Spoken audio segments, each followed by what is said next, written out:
Pope Francis kicks off preparations for next year's World Meeting of Families with a public letter to organizers. The meeting is scheduled to take place in August 2018 in Dublin, Ireland, and will focus on the theme, the gospel of the family, joy to the world. Vatican correspondent Mary Shovelin joins us from Rome. Mary, what did the Pope say in his letter about his hope for this meeting? Lauren, the Pope says he hopes the meeting will be a way for families to reflect more deeply on Amoris Laetitia, that document he published after the two recent synods on the family. He's encouraging families to use this time before the meeting next August to ask themselves if love is the basis of their family life. Like, are we patient? Do we ask each other forgiveness? Do we say please? Do we say thank you? And he's encouraging the church to be a church on the move, a church that goes out, reaching out to be an instrument of God's mercy. Remind people what happens at the World Meeting of Families. Well, the World Meeting of Families is a time they get together for the week before the Holy Father gets there, and hopefully he will. That question is still to be answered.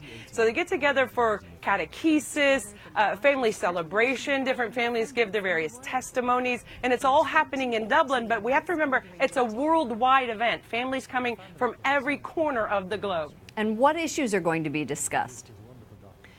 Well, from what we learned today, they're really going to be looking at the challenges that are facing the families. They're going to be looking at the good and the bad in family life. And we know that there are so many challenges facing married couples today. And there are several couples that are away from the church as well. And I was able to speak with Archbishop Dermot Martin and Cardinal Farrell, who are at the press conference this afternoon. And I asked them how they thought about reaching out to these families that may be living outside of the church's teaching or just in difficult situations. We have to reach out to those who have drifted away from the church's understanding, not to condemn them, but to try and find ways of opening an invitation to them. How are we ever going to get people, speaking in a different aspect, to come back to the church if we don't reach out?